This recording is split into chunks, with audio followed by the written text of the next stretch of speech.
a lot of news coming out of night 1 of WrestleMania 38, this is Wrestling Hub. My name is John, and you're watching the Wrestling Report for April 3rd. Before we get into the rest of the video, make sure you subscribe to Wrestling Hub and turn on all notifications to stay up to date with everything in the world of pro wrestling. Also, don't forget to follow us on Instagram at Wrestling Hub Official, and also follow us on Twitter at Wrestling_Hub.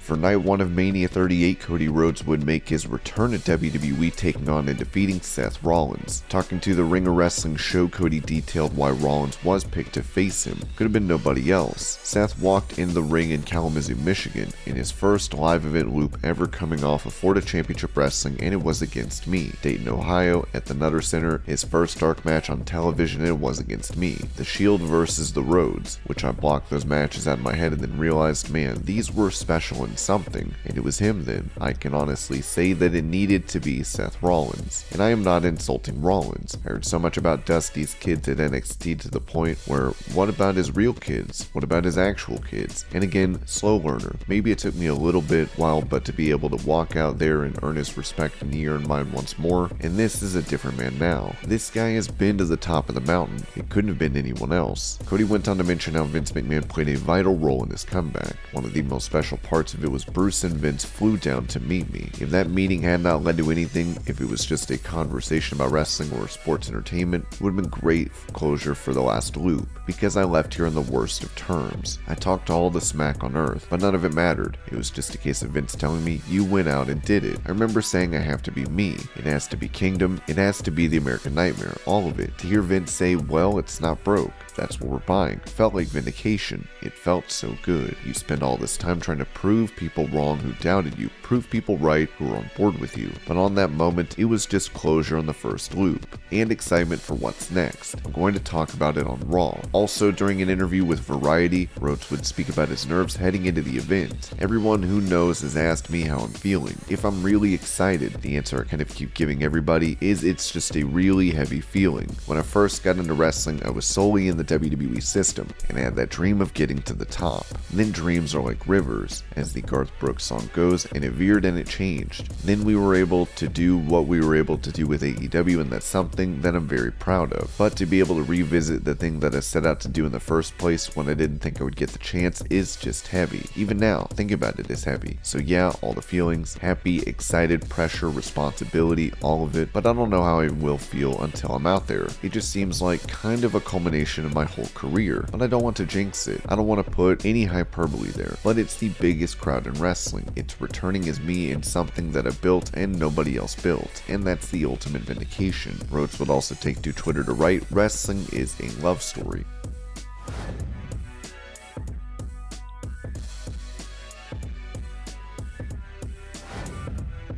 During that Variety interview, Cody Rhodes would also touch on rumors regarding his leaving of AEW, as he made it clear he did not do so because of creative difficulties or money. I chose to remain silent about my departure from AEW, and I'm going to keep my word on that. There's no shoot interview. There's no nefarious tale that's going to be told. There were all these different theories, and none of them are correct. I mean, there were things about money and creative control. They were printed as fact, and it's been a very difficult 2 months to see that, when the reality is that it was just time. It was a personal matter, and we couldn't move past it.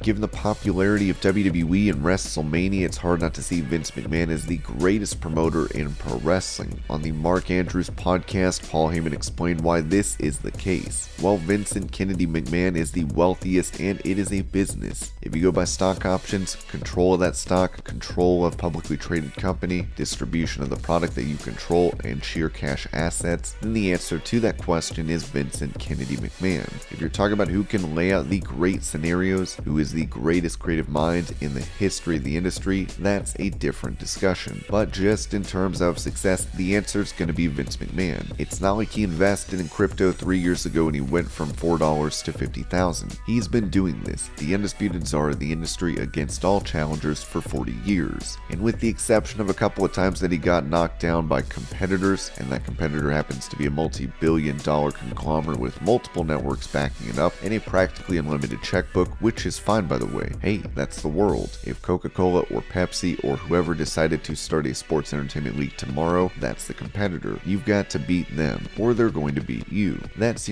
welcome to the jungle. No matter what anyone thinks, Vince McMahon, and I've heard both sides of the coin about Vince. He's either God or the devil. He's been on top for 40 years, and he's done quite well. He's not an overnight success. He's not a crypto billionaire. He's someone that's earned it and grew it.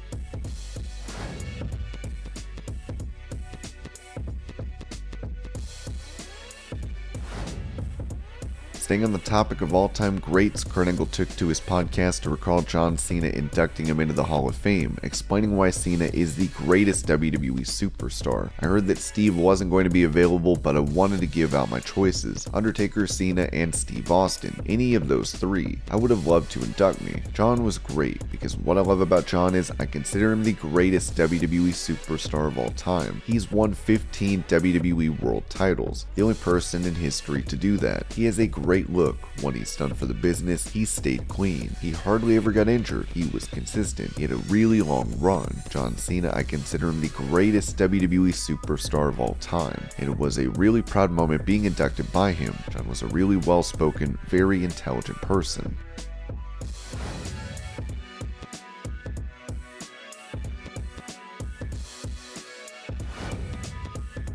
At Stand and Deliver, Bron Breakker was unable to regain his NXT title from Dolph Ziggler, which means he could be making his way to Raw or SmackDown very soon. Dave Meltzer talked about this on Wrestling Observer Radio, saying, "I know he's being fast-tracked, but I don't know what fast-tracked means. I wouldn't do it this quick. I don't think they need to do it this quick. He's better off, because even in this match, early on, there were points where he was really good, but he could do better with one more year before he goes up there. But whatever their decision is, it's what it is." I hate the term. It's such a weird football term, but it does apply to him in the sense that he is a blue chipper, and he's someone who can be a real major future star, because he's 22, 23 years old. He's come right out of college. He finished college, went to the NFL tryouts, got cut by the Ravens, and then went right to WWE, and he didn't have that many months of training before they put him in, and they gave him the title right away. I just got the impression, because numbers are consistently the highest they've been since they did the switch and changed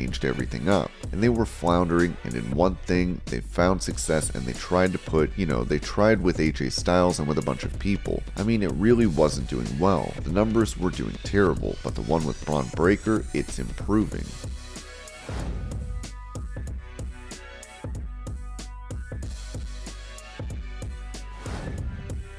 The Observer would also point out that Jon Moxley sustained an injury during training, but will continue wrestling weekly. Moxley, by the way, has a hamstring injury that he's working on. He worked a couple times this week on it, but he got it. He didn't get in the ring, although may have, but I just know he came in and he got it in training. He'll still be wrestling probably every week and all that, but he's nursing the new injury.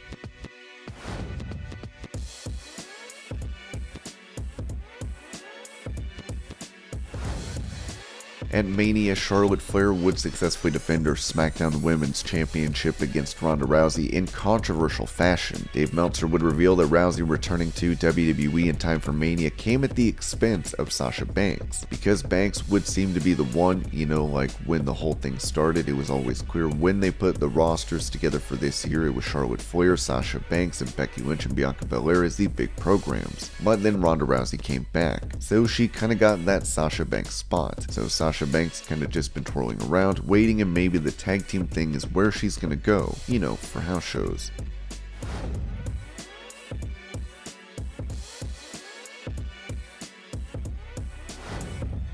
It It would be noted by Brian Alvarez for The Observer that Ronda Rousey was upset over not headlining night 1 of WrestleMania. She discovered she was no longer scheduled to go on last on Friday, and in a shocking development, walked out of Friday's taping before the Hall of Fame ceremony unfolded. Clearly, cooler heads did indeed prevail. She did the job to Charlotte Flair via ref bump shenanigans in a match Ric Flair has described as the greatest.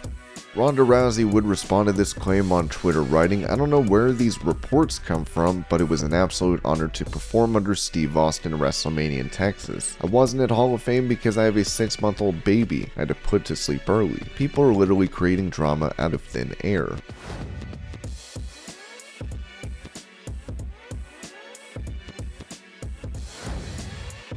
With Triple H recently announcing his retirement following a heart procedure, Randy Orton said on the Pat McAfee show that Triple H motivates him for what he wants to do in pro wrestling. Triple H just retired the other day. That was emotional for me because if it wasn't for that man, I wouldn't be here right now. He's that kind of man. On a personal level, there's that. But he saw something in me, and he wanted to. For the business sake, he wanted to help the industry and help the business that gave him everything that he loved from a kid. And his way of doing it is helping guys like me. But that was 20 years ago. When you think about it, when he gave me that push in evolution, he was only in his early 30s. So I think about when I was in my early 30s, where I was in the business. I was nowhere near that level of maturity and understanding of psychology, and just, I'll reiterate, maturity. Like, he was a man at 32, and I remember looking up to him, and it's kind of funny when I think of myself. When I was 32, like, oh, I had nowhere near my shit together like he did, but it's motivating to look at that, and to kind of set that as the example of what I'd like to do for the business that gave me so much.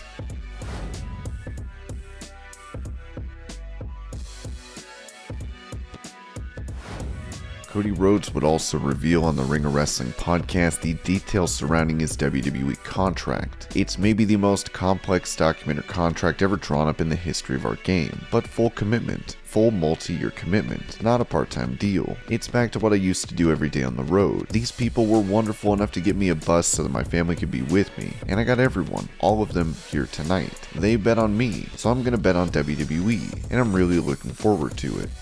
And this was your Pro Wrestling News Update. I hope you're all having a great day. Thank you so much for watching, and I'll see you later.